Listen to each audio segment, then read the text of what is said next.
आखिर क्यों एक अमीर बाप ने करवाई अपनी बेटी की शादी एक कंगाल लड़के से? अनिका ने अपने पापा के कहने पर नक्श से शादी तो कर ली थी, मगर उसने ये शर्त रखी थी कि घर से बाहर किसी को ये पता न चले कि वो उसका पति है। पापा ने तुम जैसे कंगाल से शादी करा के मेरी जिंदगी बर्बाद कर दी। मेरे सारे सहेलियों के पति उन्हें महंगे महंगे गिफ्ट देते हैं और तुम वही 10 रुपए का गुलाब का फूल और कार्ड। नक्श उस घर में घर जमाई बनकर रहता था। अभी चित्रा और अनिका नक्श को बुरा भला कह रहे थे कि तभी नक्श आ गया। अभी भी तुम्हारी काम चोरी की बातें हो रही थी यहाँ, समझे? और मम्मी प्लीज, नॉट नाउ। मुझे ऑफिस के लिए लेट हो रहा है, विहान मेरा इंतजार कर रहा है। नक्श चित्रा से तो कभी कभी बहस कर लिया करता था, लेकिन वो अपनी वाइफ अनिका से कभी भी जुबान नहीं लड़ाता था। कार से उतरते हुए अनिका ने देखा कि उसके पास बहुत सारी फाइल्स हैं। अगर वो ऑफिस से किसी को बुलाएगी तो इसमें और भी ज्यादा टाइम वेस्ट होगा। इसीलिए उसने नक्श की तरफ देखा और उसे अंदर आने के लिए कहा। ये सब लेकर आओ। अनिका जब अपने कैबिन में पहुंची तो उसका दोस्त और बिजनेस पार्टनर विहान बजाज पहले ही वहां बैठा उसका इंतजार कर रहा था। हाय विहान। यार अनिका, तुम कहाँ रह गई थी? पता है, पिछले 1 घंटे से तुम्हारा इंतजार कर रहा हूँ। I am so sorry. कुछ लोगों की वजह से ना घर से निकलने में देर हो जाती है।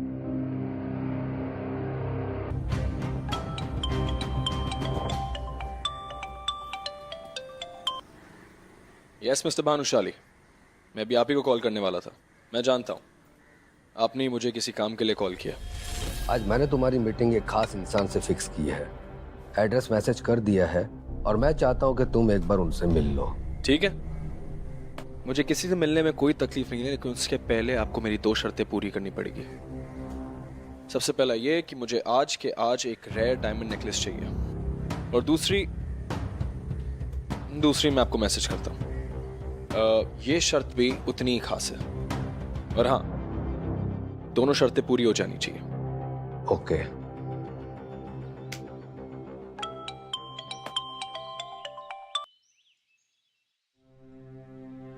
कुछ अच्छे कपड़े खरीद लो। मैं नहीं चाहती कि तुम्हारी वजह से मेरी फैमिली को और शर्मिंदा होना पड़े। जहाँ देखो भिखारियों की तरह रहते हो। हाँ अनिका। दरअसल अनिका के घर में आज फैमिली डिनर पार्टी थी, और पिछली बार नक्श की वजह से उसे काफी कुछ झेलना पड़ा था। Golden park society. Golden park society Surat ही की नहीं बल्कि गुजरात की सबसे लग्जूरियस सोसाइटीज में से एक थी।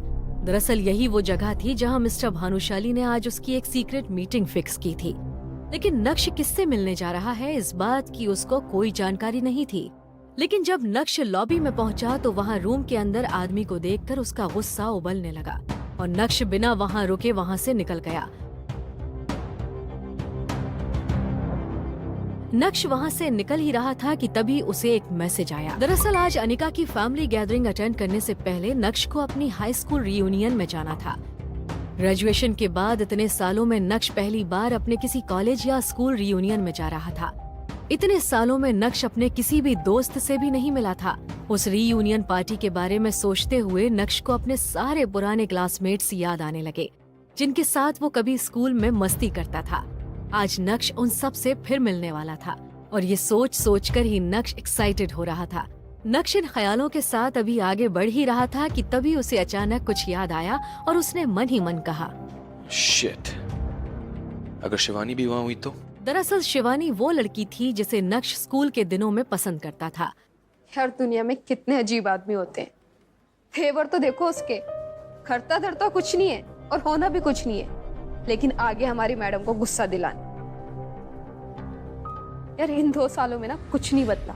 मुझे तो लगा था कि मैडम ने उस आदमी को छोड़ दिया होगा, लेकिन वो आदमी तो मैडम के सिर पर चढ़कर डांस कर रहा है।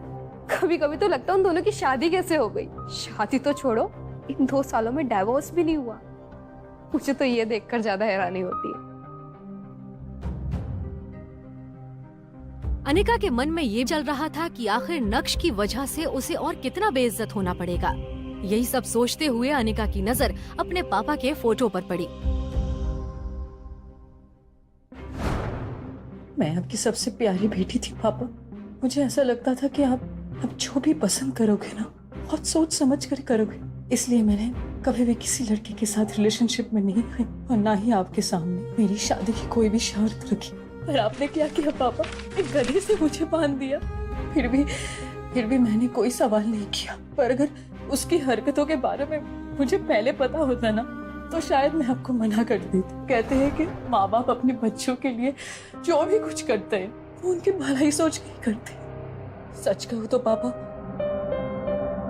मुझे नहीं लगता है कि आपने मेरे लिए कुछ भी अच्छा सोचा था, बल्कि मुझे तो ऐसा लगता है जैसे आपको अपना आखिरी काम खत्म करना था। वो खत्म करके आप चले गए।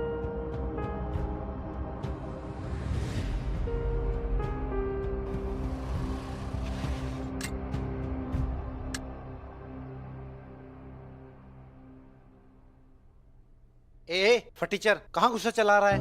वो मुझे अंदर होटल में जाना है, मुझे इनवाइट किया गया। अबे साले, झूठ बोलने से पहले अपनी हालत तो देख ले कैसी है। ये होटल प्राइम है। शहर के हैं सब लोग अपनी बड़ी बड़ी कारों के साथ में आते हैं और तू भिखारी अंदर घुसेगा? मैं तुम्हें घुसने दूंगा? चल भाग यहाँ से। अरे आप सुनिए मेरी बात, आपको गलतफहमी हुई है। मैं अभी होके आ रहा हूँ, 5 मिनट लगेगा, मैं आ रहा हूँ। हाँ तो चल भाग यहाँ से।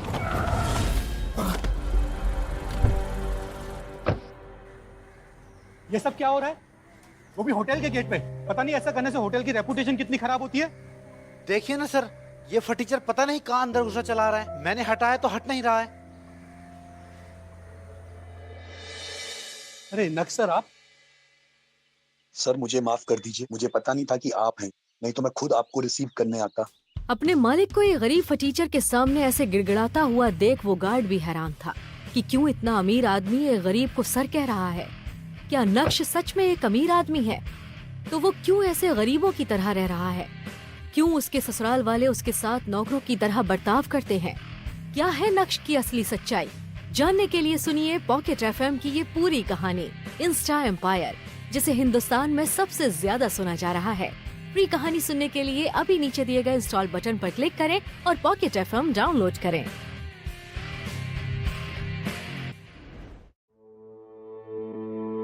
कैसे बन गया एक भिखारी रातों रात 1200 करोड़ का मालिक? क्यों एक अमीर बिजनेसमैन ने करवाई अपनी खूबसूरत बेटी की शादी झोपड़पट्टी में रहने वाले एक गरीब से? और जब उस गरीब की हकीकत पता चली तो क्यों डर कर कांपने लगे शहर के अमीर लोग?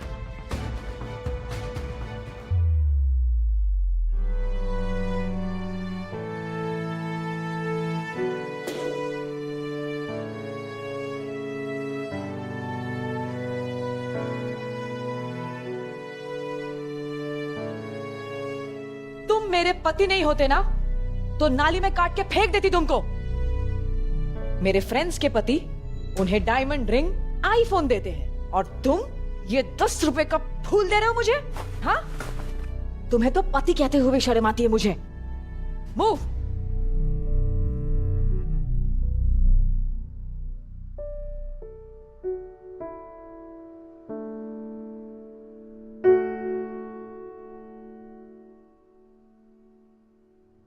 अनिका ने अपने पापा के कहने पर नक्श से शादी तो कर ली थी, मगर जब उसे पता चला कि उसका पति कोई अमीर बिजनेसमैन नहीं बल्कि झोपड़पट्टी में रहने वाला एक गरीब लड़का है, तो उसकी आंखें फटी की फटी रह गईं।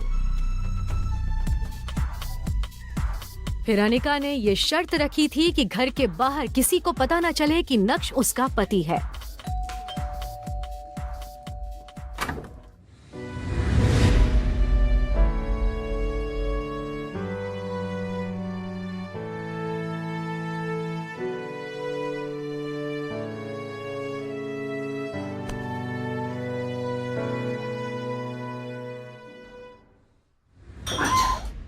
नक्श उस घर में घर जमाई बनकर रहता था, लेकिन वो सिर्फ एक नौकर ही था।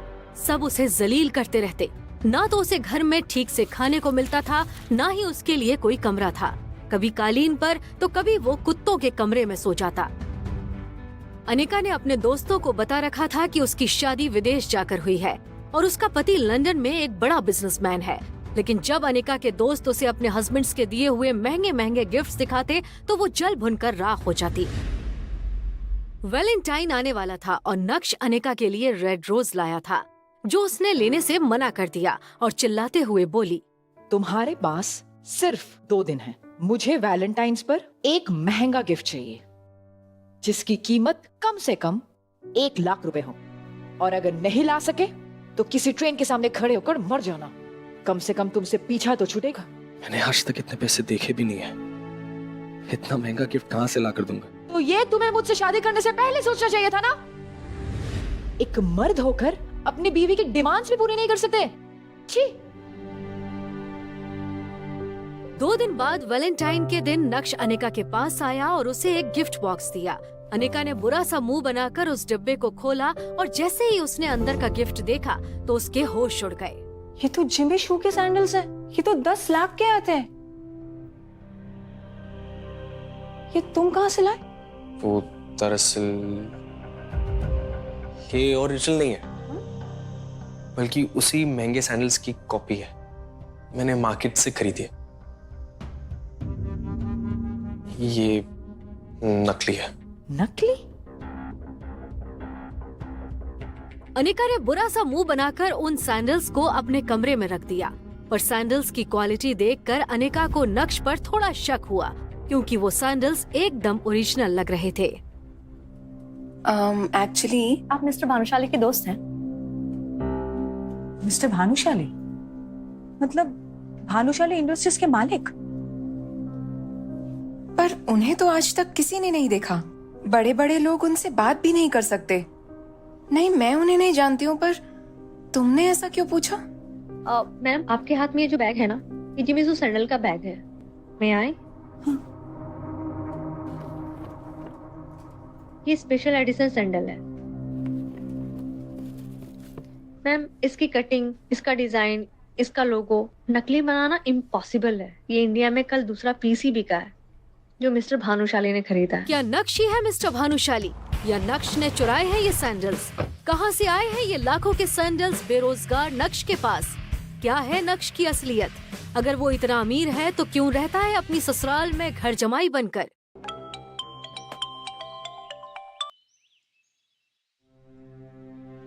कुछ अच्छे कपड़े खरीद लो। मैं नहीं चाहती कि तुम्हारी वजह से मेरी फैमिली को और शर्मिंदा होना पड़े। जहाँ देखो भिखारियों की तरह रहते हो। हाँ अनिका।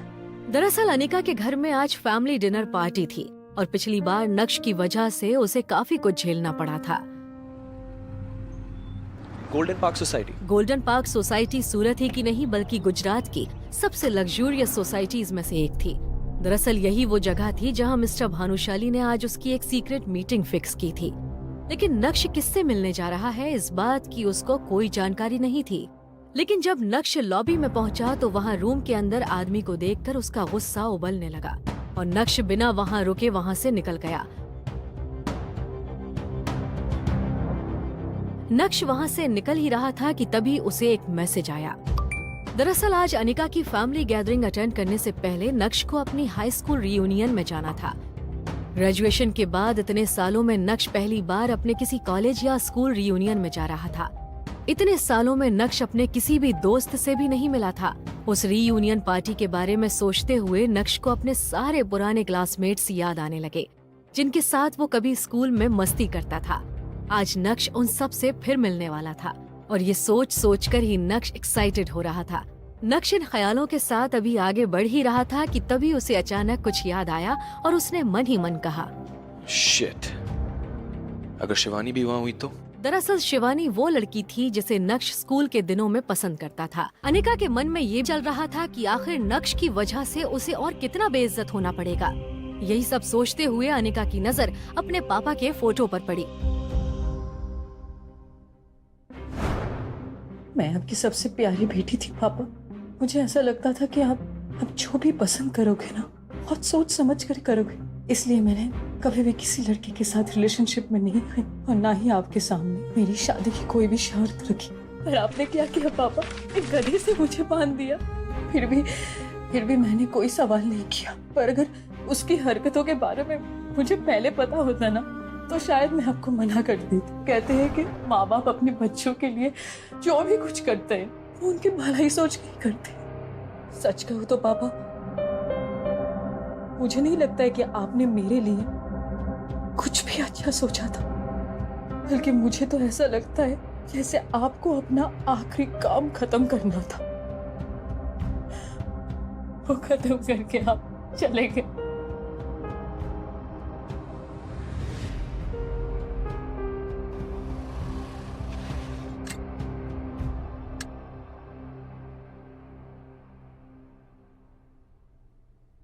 फटीचर कहाँ गुस्सा चला रहा है?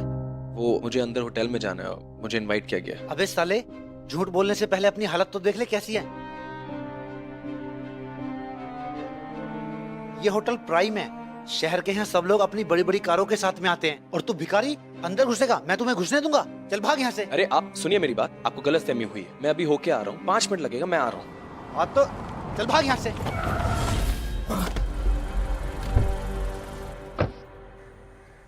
ये सब क्या हो रहा है?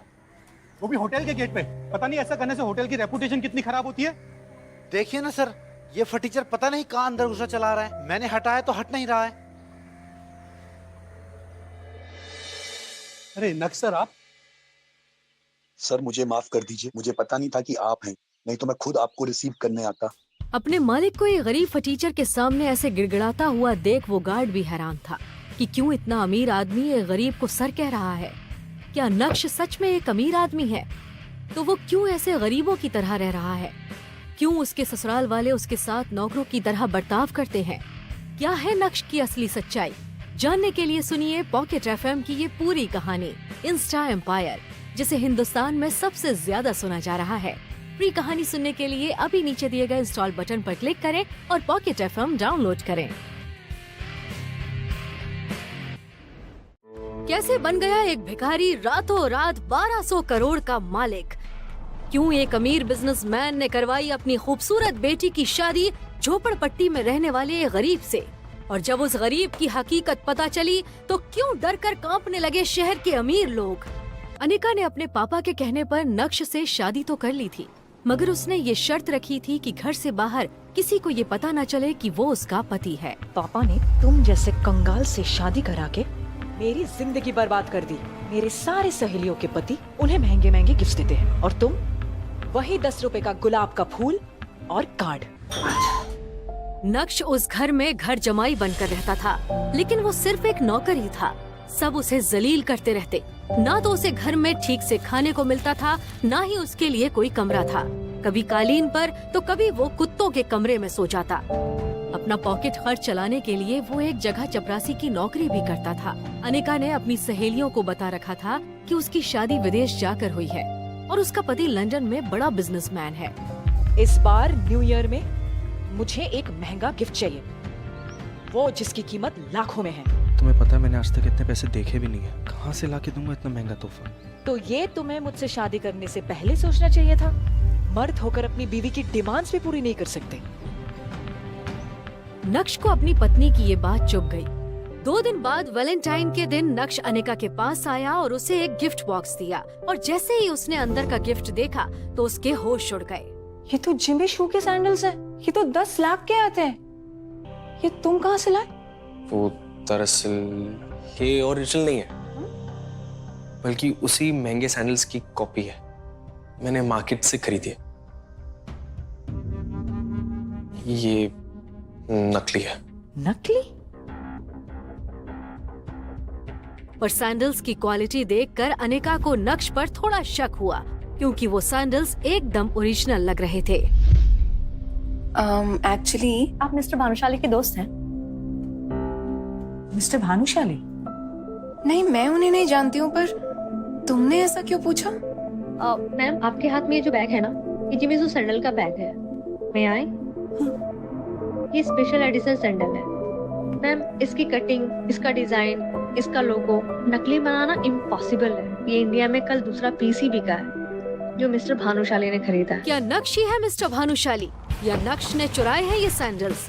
कहाँ से आए हैं ये लाखों के सैंडल्स बेरोजगार नक्श के पास? क्या है नक्श की असलियत? अगर वो इतना अमीर है तो क्यों रहता है अपनी ससुराल में घर जमाई बनकर? ये सब कुछ अब अनिका के दिमाग में चल रहा था, पर उसे विश्वास था कि कुछ न कुछ जुगाड़ करके नक्श ये सैंडल्स उसके लिए लाया होगा। कुछ दिन बाद अनिका उस सैंडल्स को भूल गई। एक सुबह नक्श घर के लिए सब्जी लेने बाहर गया था, तभी अनिका जल्दी रेडी होकर घर के हॉल में आ गई और गुस्से से चिल्लाने लगी। मम्मी, नक्श कहाँ है? ये आदमी ना हमेशा काम के समय गायब हो जाता है। मैं सोच रही थी इसे अपने ऑफिस लेकर चलूं आज, पर ये महाशय तो घर पे है ही नहीं। नक्श, कहाँ थे तुम? वो सब्जी। मैं आज तुमको आखिरी मौका दे रही हूँ, मेरे साथ ऑफिस चलो और वहां कुछ काम कर लो। यहाँ घर बैठे बैठे तुम कामचोर बन गए हो। अभी चलो, तुम्हारी वजह से वैसे ही मैं लेट हो चुकी हूँ। मेरा बैग लेते आना।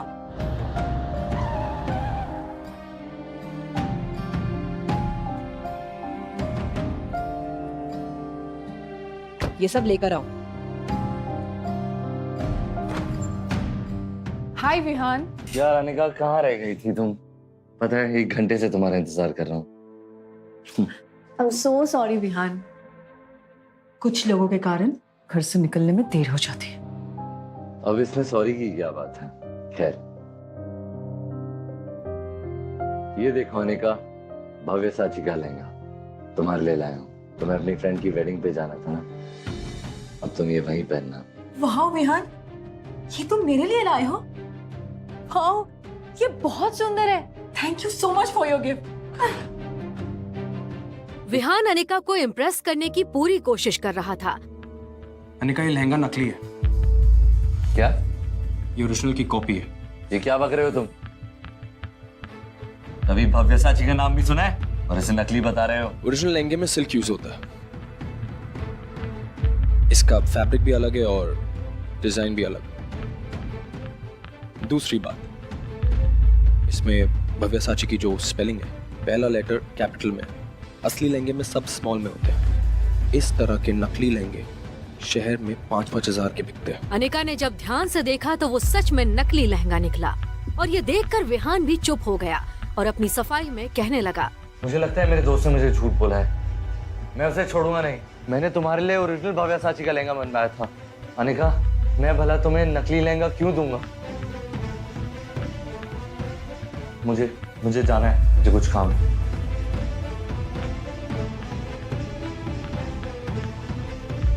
अनिका, मैंने तुम्हें आज तक कोई सलाह नहीं दी, पर आज कह रहा हूँ, ये आदमी तुम्हें इम्प्रेस करने के लिए नकली और सस्ते गिफ्ट्स ला कर दे रहा है। ऐसे आदमी से तुम्हें बात भी नहीं करनी चाहिए। मैं तुमसे वादा करता हूँ, एक दिन मैं तुम्हारे लिए असली और ब्रांडेड गिफ्ट्स लाऊंगा और उसके लिए जितनी मेहनत करनी पड़े मैं करूंगा। अपने दिल की बात अनिका के सामने रखने के बाद नक्श ने अनिका के जवाब का इंतजार भी नहीं किया और उसके कैबिन से बाहर निकल गया। 2.5 साल की शादी में पहली बार अनिका को ऐसा लग रहा था कि नक्श उसकी फिक्र कर रहा है। क्या नक्श को खुद से दूर रखकर मैंने कोई गलती तो नहीं कर दी? ये क्या सोच रही हूँ मैं? नक्श की वजह से मैं मेरी इतने सालों की मेहनत को जाने नहीं दे सकती। मुझे नक्श की नहीं, मुझे विहान की जरूरत है। ऐसा सोचकर अनिका को नक्श पर और गुस्सा आने लगा। नक्श, ये क्या पागलपन है? हाँ, तुम्हें इतना हक किसने दिया है कि तुम मुझे अपनी बेतुकी सलाह दे सको? तुम यहाँ से चुपचाप निकल जाओ। Just leave.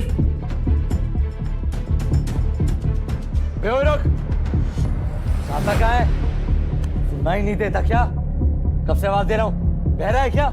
तूने मेरे ही सामने मेरे गिफ्ट का मजाक कैसे उड़ाया? पर तू खुद को भी बेच देगा ना, तब भी वैसा गिफ्ट नहीं खरीद पाएगा। दूसरी बात, तुझे तेरी औकात पता होनी चाहिए। साले गरीब फटीचर, घर जमाई, मुझसे जबान लड़ाते। नक्श अभी भी सबके सामने हंगामा करने के मूड में नहीं था, लेकिन जब कोई आपकी खामोशी का फायदा उठाने लगता है तो बोलना जरूरी हो जाता है। पहली बात, जो पीछे खड़ी है ये मेरी बीवी है, तो अच्छा होगा कि तुम इससे दूर रहो।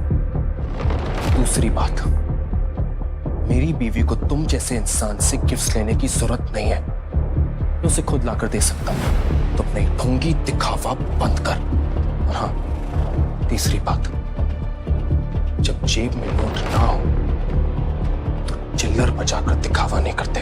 इसी के साथ नक्श ने विहान को एक बाजू धकेला और ऑफिस से बाहर निकल गया। तमाशा खत्म होने के बाद अनिका भी ऑफिस के अंदर चली गई।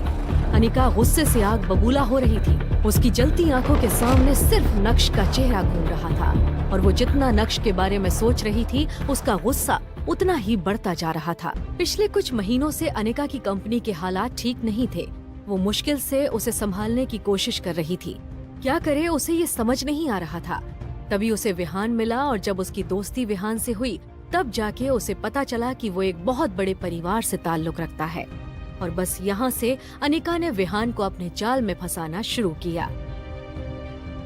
और आज विहान न सिर्फ उसकी कंपनी का बिजनेस पार्टनर है बल्कि मेजर इन्वेस्टर भी है।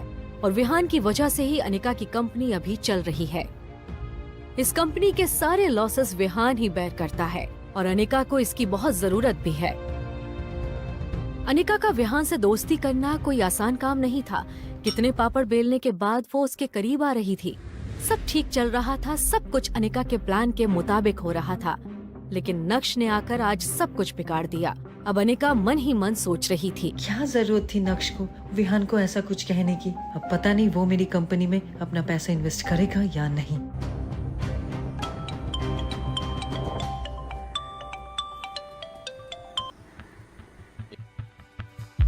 हेलो, मैं आप ही के कॉल का वेट कर रहा था। आज मैंने तुम्हारी मीटिंग एक खास इंसान से फिक्स की है। एड्रेस मैसेज कर दिया है और मैं चाहता हूं कि तुम एक बार उनसे मिल लो। ये 200 करोड़ की डील है और जब तक आप ये डील फाइनल नहीं करेंगे तब तक हम ये प्रोजेक्ट नहीं लेंगे। ठीक है, मुझे किसी मिलने में कोई तकलीफ नहीं, लेकिन उससे पहले आपको मेरी 2 और शर्तें पूरी करनी पड़ेगी। सबसे पहले मुझे आज के आज भव्या साची का लहंगा चाहिए जिसकी कीमत 1 करोड़ हो। और दूसरी मैं आपको व्हाट्सएप कर रहा हूँ। ये शर्त भी उतनी ही खास है।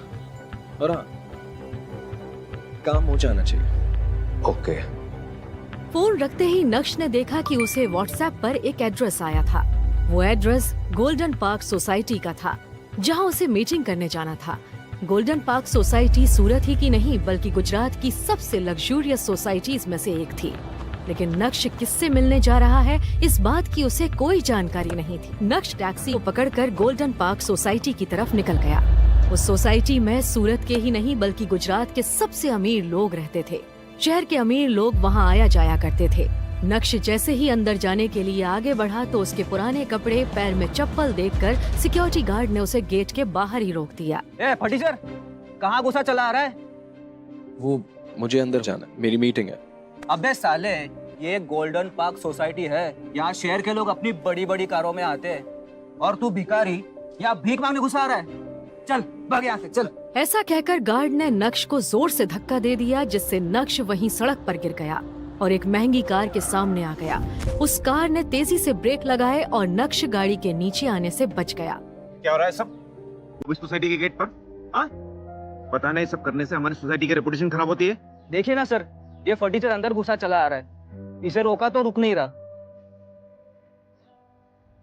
नक्शर, आप यहाँ? सर मुझे माफ कर दीजिए सर, मैंने आपको देखा नहीं। मुझे अगर पता होता आप हैं तो मैं खुद आपको रिसीव करने आता सर।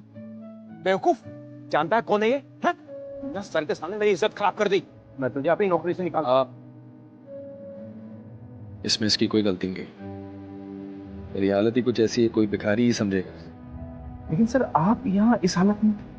मैं आपसे 4 साल पहले जब मिला था तो आप बिल्कुल अलग थे और अब सखन्ना कुछ ऐसा हुआ जो मैं आपको बता नहीं सकता। पर हाँ, जल्दी सब कुछ बदल जाए।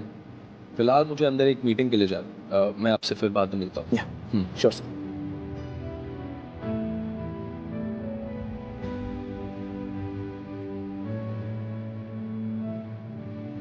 अन्ना साहब इस फटीचर के सामने इतना गिड़गिड़ा क्यों रहे?